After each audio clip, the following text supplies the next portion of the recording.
말씀을 지금 우리가 하고 있는데 지난주부터 계속 이어서 말씀을 전합니다. 특별히 세 번째 예언의 말씀이 오늘 우리가 본문으로 삼은 민수기 23장 27절에서 30절은 본격적으로 하나님의 예언의 하나님의 말씀이 발람에게 주어져서 발람이 그 예언을 하는 그와 같은 내용 이전에 어찌 보면 세 번째 예언의 도입부 같은 이 짧은 부분입니다. 27, 28, 29, 30절. 그래서 이 내용은 우리가 살폈다시피 발락이 발람을 또 다른 어떤 곳으로 데려가는데 그것은 바로 부월산 꼭대기로 데려갔다는 내용이 27, 28절에 있는 내용이고 그리고 29절, 30절에 보면 발락이 한 것처럼 지금까지 한 것처럼 제단을 쌓습니다. 그리고 7제단을 쌓아 숫송아지 7마리와 순양 7마리를 준비하여서 말 그대로 제단을 쌓습니다. 그러니까 지금 이 앞에 도입되는 이 부분의 이야기는 발람이 뭔가 정성을 다 들이고 있습니다. 제가 그래서 지난 시간에 말씀드렸던 하나의 중요한 꼭지 중에 하나가 정성이라는 단어였었습니다. 그래서 발락이 참 대단하다 그런 말씀을 드렸었어요. 첫 번째, 두 번째 자신의 목적이 실현되지 않는 가운데 또 이렇게 정성을 들인다는 것은 이거 쉬운 일은 사실은 아닙니다. 그런데 제가 그런 말씀을 드렸죠. 정성이라는 문제가 기독교 신앙에서 우리는 어떻게 이해를 해야 되는가 라고 말씀을 드렸었습니다. 만일 정성이라는 문제가 나의 목적을 실현하기 위해서 소위 우리가 비나이다 같은 수준의 정성이라면 그것은 미신에 불과합니다. 근데 안타까운 것은 오늘날 많은 기독교인들 가운데도 하나님에 대해서 자신의 신앙을 드러내는 것을 이 미신처럼 비나이다 수준에서 머물러 있는 기독교인들이 굉장히 많습니다. 그리고 그걸 위하여 교회를 다닙니다. 뒤집어 놓고 보면 오늘 발락이 하는 그와 같은 정성을 다하는 거와 뭐가 다르냐는 거죠. 하나도 다를 바가 없습니다. 그러니까 지금 뭐가 근본적으로 우리가 관심을 가져야 되는 거냐면 정성을 들인다고 했을 때 미신은 자기가 정성을 들이는 신과의 관계가 없어요. 그냥 일방적으로 내가 원하는 것, 내가 이루고자 하는 목적을 비나이다 할 뿐이에요. 그러니까 지금 발락처럼 하나님에게 제단을 쌓는다고 하지만 사실은 미신처럼 하고 있는 거예요. 크리스찬들이 정성을 다 드린다고 하는 것은 비나이다 수준으로 끝나지 않아야 되는 이유는 뭐냐면 하나님과의 관계입니다. 우리가 정성을 다하여 예배를 드리고 정성을 다하여 하나님을 섬긴다라고 할 때 그 섬긴다라는 말의 핵심 가운데 있는 중요한 키워드가 뭐냐면 하나님과 나 사이의 관계 형성이에요. 그러니까 일방적으로 내가 뭔가 절대자인 신에 대해서 내가 일방적으로 뭘 이렇게 해달라고 요구하는 것 같고는 전혀 개념과 차원이 다른 이야기입니다. 그래서 우리는 이 문제에 대해서 조금 더 생각해 봤었으면 해서 제가 정성이라는 말을 끄집어내서 말씀을 드렸습니다. 그러니까 지금 발락 같은 경우는 우리가 오늘 27절에서도 또 지난주와 이어서 봤지만 또 이르되 또 다른 곳으로 데리고 갑니다. 그러니까 이렇게 한 정성이 좀 부족했나? 아니 이것이 좀 부족했나? 그래서 또 다른 정성이라는 대안을 마련합니다. 우리는 어떤 대안을 마련해야 돼요? 이 정성이 부족했나? 저 정성이 부족했나? 그래서 신이 감동을 안 했나? 그런 대안 차원에서의 이리저리가 가는 것이 아니라 우리는 뭐예요? 하나님의 뜻이 뭔가? 내가 이쪽 면을 바라보면서 치달았는데 하나님의 뜻이 뭔지를 잘 모르겠습니다. 그래서 또 다른 방면에서 하나님께 간구하는 겁니다. 우리가 소위 말해서 정성을 다하며 A 정성, B 정성, C 정성을 다한다는 얘기는 하나님의 뜻을 발견하기 위해서 하나님과의 올바른 관계를 가져가기 위한 몸부림입니다. 그게 정성이에요. 그래서 전혀 미신적인 측면에서 이야기하는 정성과는 차원이 다르다는 것을 우리가 반드시 기억해야 합니다. 그러니까 발락 같은 경우는 3번이나 갔잖아요. 첫 번째는 바알산당, 두 번째는 비스가 꼭대기, 그리고 지금 3번째 본문에서는 부월산 꼭대기로. 참 대단한 정성을 보여주고 있습니다. 정성이 부족하면, 정성을 다하면 하나님이 기뻐하실까라는 문제에서 우리는 분명하게 이 부분에 대해서 정리가 되어야 됩니다. 정성을 다하면 하나님이 기뻐하십니다. 그러나 그 정성의 컨텐츠가 뭐냐라는 문제예요. 정성의 내용이 뭐냐라는 문제예요. 단지 너의 목적을 이루기 위해서 나에게 뭘 해달라는 것만 들어있는 정성이라고 한다면 그거는 기독교 신앙이 아닌 거죠. 우리가 하나님 앞에서 정성을 드린다는 것은 그런 면에서 우리가 생각을 해봐야 됩니다. 우리는 나의 문제를 놓고 기도해야 합니다. 당연히 해야 합니다. 너희는 무엇이든지 구하라고 분명히 주님도 말씀하셨기 때문에 그렇습니다. 그런데 중요한 건 뭐냐면 무엇이든지 내가 원하는 걸 구하는 걸로만 끝나서는 곤란합니다. 내가 원하는 것만 가져가는 것이 아니라 그 문제에만 그치는 기도가 전부가 되어서는 곤란합니다. 왜냐하면 이것을 믿음이라고 이야기하지 않습니다. 근데 오늘 많은 기독교인들이 이것을 믿음이라고 착각해요. 그래서 우리가 이 부분을 정확히 정리해야 합니다. 다시 한번 말씀드리지만 우리가 나의 문제를 놓고 열심히 기도해야 됩니다. 그런데 그 나의 문제를 놓고 열심히 기도하는 가운데 어디까지 나가야 되냐면 이 문제로 인하여 하나님과의 관계에서 내가 왜곡되거나 내가 잘못 설정된 부분이 무엇인가가 발견돼야 돼. 그리고 그 하나님과의 관계에서 내가 놓치고 있는 부분을 바로 잡는 쪽으로 나가야 합니다. 우리의 기도는 그렇게 발전되어 가야 해요. 그래서 처음에는 나의 문제를 놓고 애타게 기도했지만 그 애타가 기도하는 가운데 하나님과의 접촉점이 많아지고 하나님과의 관계가 형성되면서 서서히 하나님의 뜻이 무엇인지를 발견해 나가게 됩니다. 이게 이제 우리가 하는 기도의 묘미이죠. 어떤 면에서는. 크리스찬들만 가질 수 있는 기도에 대한 특권이에요. 여러분 다른 종교에 이런 커뮤니케이션이 있습니까? 미신에서 이런 커뮤니케이션이 있습니까? 전혀 없어요. 일방적인 원사이드 게임입니다. 당신은 신이고 나는 연약한 인간이니 이걸 주세요. 근데 우리는 주세요. 당연히 필요합니다. 그러나 주세요 하다가 어떤 식으로 가요? 내가 주님의 뜻에 맞추겠습니다. 그러니까 내가 주님의 뜻에 맞추겠다라는 이야기가 내가 주세요라고 문제를 가지고 기도했던 그 내용을 포기한다는 의미하고는 전혀 다른 이야기입니다. 그러니까 많은 사람들이 미신처럼 믿는다는 이야기가 뭐냐면 내가 뭘 달라고 기도하지 않으면 내가 포기했다고 생각해요. 아니에요. 나보다 나를 더 잘 아시는 주님께서 내가 당신과의 관계 속에서 당신의 뜻이 무엇인가를 발견해 나가며 애타게 주님을 찾는 그 모습 속에 주님이 나의 사정을 모르실 거예요. 그걸 모른다 그러면 우리는 그건 믿음이 아닌 거죠. 내가 이렇게 얘기한 것만 믿음의 모습이고 내가 얘기하지 않은 건 믿음의 모습이 아니라고 한다면 그러니까 우리는 계속 미신적인 신앙에 머물러 있는 거예요. 그래서 교회를 수십 년 다녔지만 신앙의 진짜 모습을 껍데기를 까고 해서 남는 거 콩알만한 거 뭐가 남아있냐면 일방적으로 내가 주님을 향하여 달라고 하는 원사이드 게임밖에 남아있는 게 없어요. 이제 그렇게 되면 우리의 신앙이 비참해지는 겁니다. 내가 한평생 예수를 믿었다는 이 믿음의 실체가 뭔가 그러죠. 우리가 이런 문제에 대해서 이 발락이 지금 이렇게 하는 모습 속에서 참 많은 것을 저에게 생각하게 합니다. 그 단계까지 나가는 것이 신앙이고 믿음입니다. 내가 무엇을 먹을까, 무엇을 마실까, 무엇을 입을까 기도해야 되지만 걱정하지 않아도 됩니다. 뭐가 더 우선이에요? 하나님과의 관계 속에서 그분의 뜻이 무엇인지를 발견해 나가는 게 우선입니다. 그리하면 마태복음에 분명히 말씀하고 있잖아요. 너희는 먼저 그의 나라와 그의 의를 구하라. 그리하면 이 모든 것을 더하여 주신대요. 나는 요거밖에 내 머릿속에 생각을 못했는데 그거 이상으로 더하여 주신대요. 뭘 하면?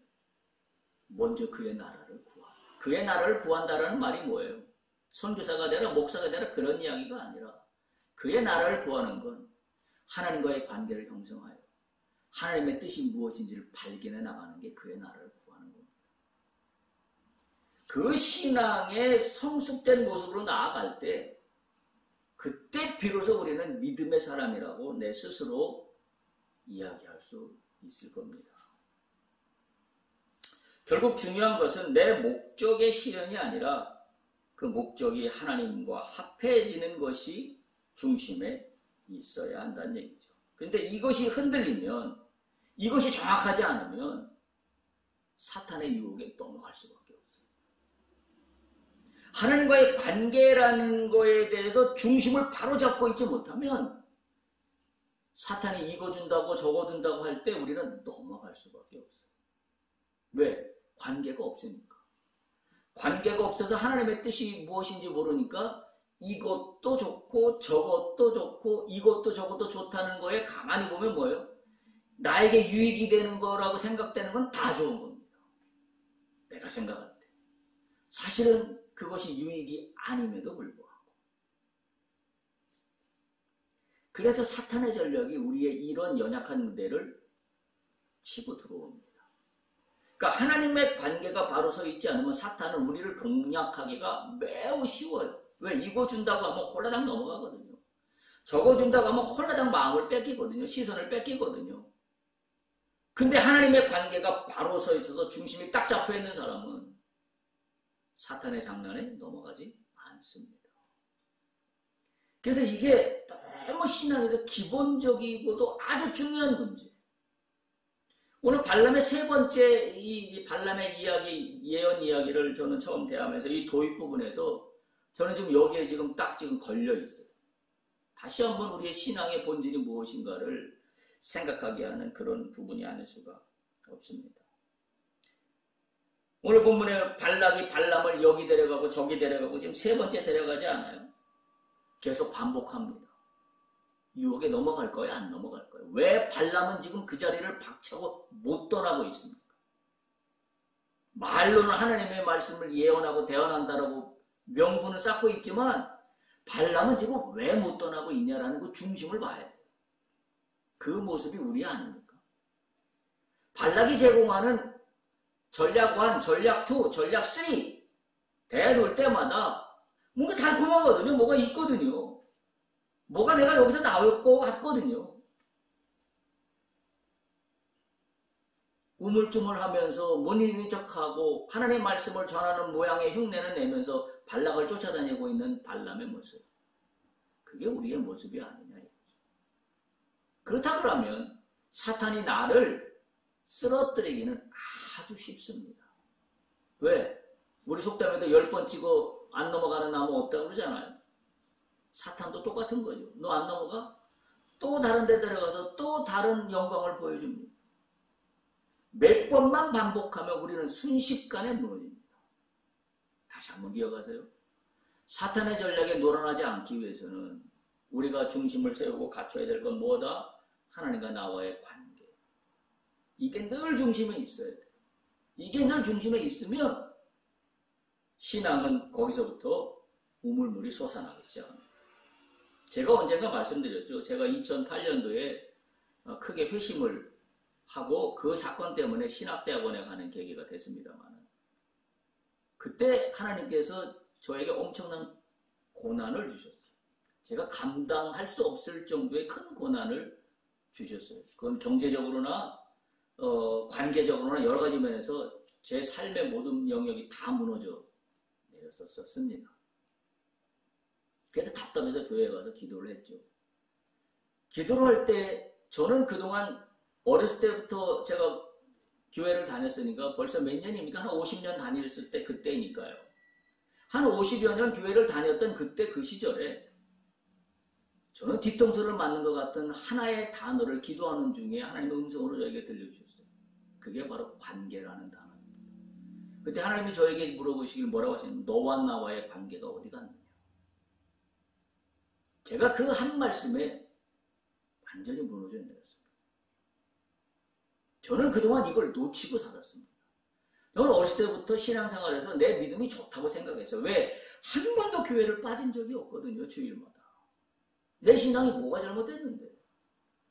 그리고 한 번도 봉사를 쉬어본 적이 없거든요. 주일학교 선생님의 성가대에, 교회 운영위원회 뭐에. 그야말로 교회에서 살다시피 했으니까요. 내가 뭐가 잘못됐는데요. 근데 딱 그 한 단어 때문에 내가 잘못됐다는 걸 깨달았어요. 내 신앙생활에 하나님과의 관계 설정이라는 걸 우선하지 않고 이거 저거 막 이렇게 쓸어 담아 모으면 내 신앙이 좋은 줄 알았구나. 이게 신앙의 본질이 아닌데, 본질은 하나님과의 관계인데 본질이 아닌 것이 본질인 줄 알고 달려왔구나. 내가 참 어리석었구나. 그래서 그때 펑펑 울며 한 2주일 동안을 회개를 했던 기억이 납니다. 그냥 가서 기도하려고 앉기만 하면 눈물이 펑펑 쏟아졌습니다. 그러면서 한편으로 벅차올랐던 그때 그 감정을 제가 지금도 잊지를 못해요. 이제 됐다. 이제 하나님과의 관계라는 거에 대해서 내가 몰랐었는데 이걸 깨달았으니 이제 나에게 희망이 있다. 한편으로는 회개의 눈물이 흘렀지만 한편으로는 벅차오르는 감정을 주체할 수 없었던 기억이 지금도 생생합니다.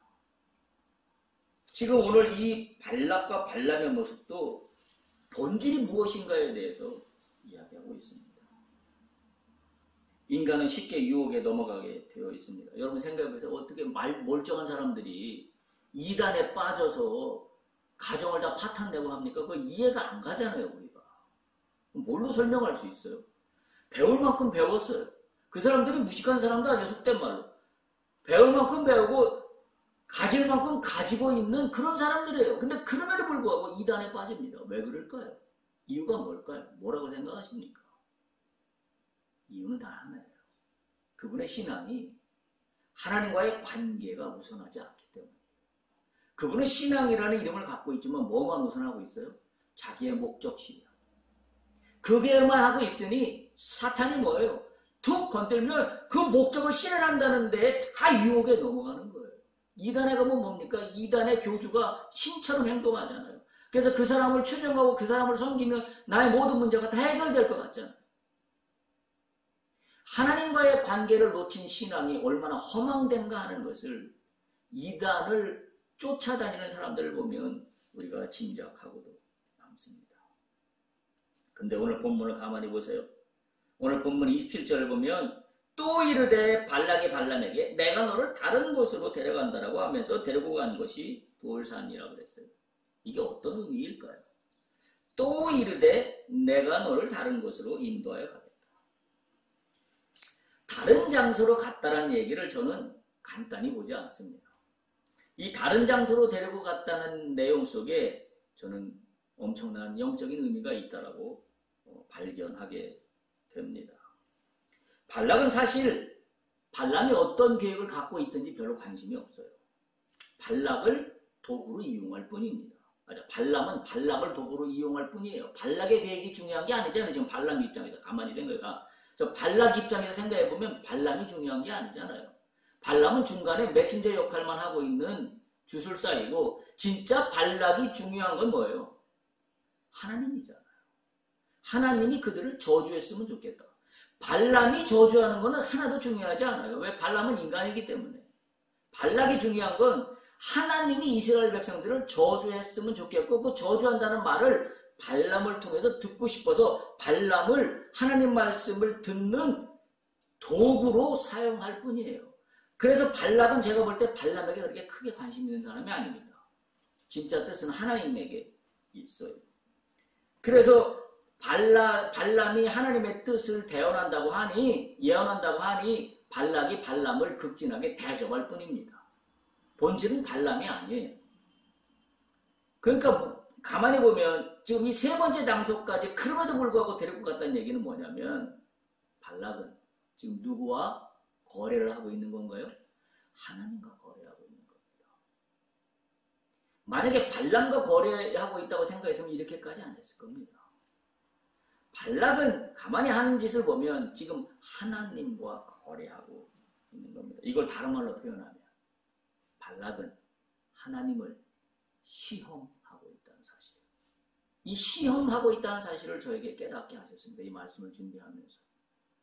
발람이 3번이나 장소를 옮겨가며 발락이 3번이나 옮겨가며 발람을 데리고 가는 것은 이는 지금 하나님과 거래하는 것이고 하나님을 계속 시험하고 있는 겁니다. 첫 번째 안 들어줬어? 오케이. 두 번째 안 들어줘? 오케이. 세 번째 하나님을 계속 시험하고 있는 겁니다. 발락이 하나님을 시험하고 있다는 말이 명백한 이유는 첫 번째, 두 번째 다 발람의 예언에서 드러나고 있듯이 하나님은 전혀 변함이 없으신다는 것을 알아요. 이미 2번을 걸쳐서 압니다. 하나님은 전혀 변경하실 분이 아니라는 걸 알아요. 알면도 불구하고 발락은 지금 또 다른 장소로 데려가서 하나님의 뜻을 묻습니다. 이것이야말로 하나님을 시험하는 겁니다. 시험하는 거예요. 하나님이 이스라엘 백성들을 저주하지 않는다는 사실을 알면서도 불구하고 발락은 계속해서 하나님을 시험하는 것과 같습니다. 겉으로는 발람을 여기저기 데리고 가서 이스라엘 진영의 다른 것을 보여주는 것처럼 보일지 모르지만 실상은 하나님의 판단이 잘못되었다라고 기대하고 있는 겁니다. 그리고 하나님이 지금까지 거절했던 것을 마음을 바꿔 다시 저주하는 말을 하지 않고 내 뜻을 들어줄까라는 것을 기대하고 있는 겁니다. 그래서 시험하고 있다는 말입니다. 그래서 저는 이런 말씀, 이런 맥락 속에서 자신의 뜻을 동조해 주실 거라는 발람의 무모한 도전입니다. 그래서 제가 말씀의 제목을 무모한 도전이라고 그렇게 붙이고 나가고 있습니다. 다시 한번 말씀드리지만 하나님은 누구냐면 내가 시험을 할 대상이 아니라 하나님은 오직 경배받으실 뿐이라는 사실입니다. 그런데 인간은 어리석어서 내가 누구인지 나의 존재도 알지 못해요. 그러니까 하나님의 존재가 어떤 분이신지도 잘 알지 못해요.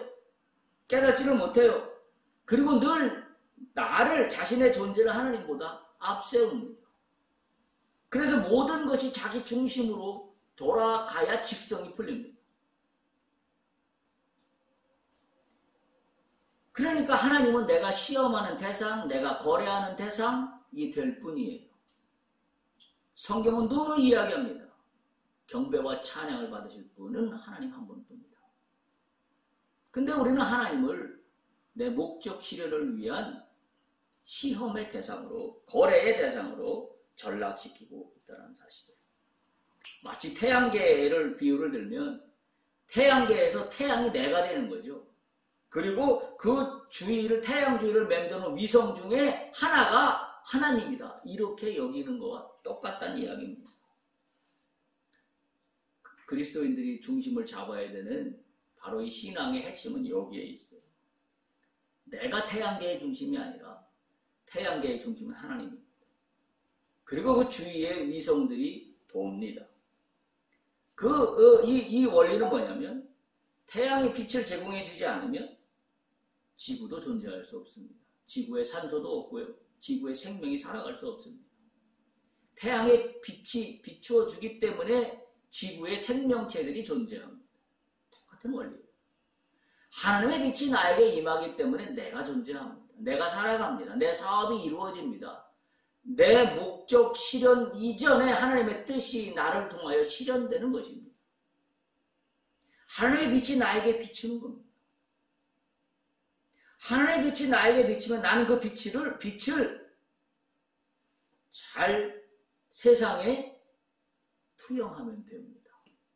증거하면 됩니다. 나타나면 됩니다. 그래서 예수님은 마태복음 5장에서 그렇게 말씀하시잖아요. 너희는 세상의 빛이다. 너희는 세상의 소금이다.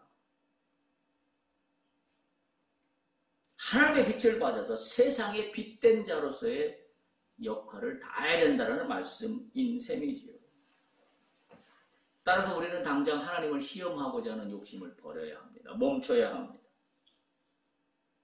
마치 사탄이 나를 여기 데리고 가고 저기 데리고 가서 이거 좋은 거 보여주고 저거 보여주면서 나를 넘어뜨리려고 하는 것과 똑같이 나도 하나님에 대하여 하나님 이거는 어떤 거예요? 저거는 어떤 거예요? 저거는 어떤 거예요? 안 된다 그랬음에도 불구하고 또 이거는 어떻습니까?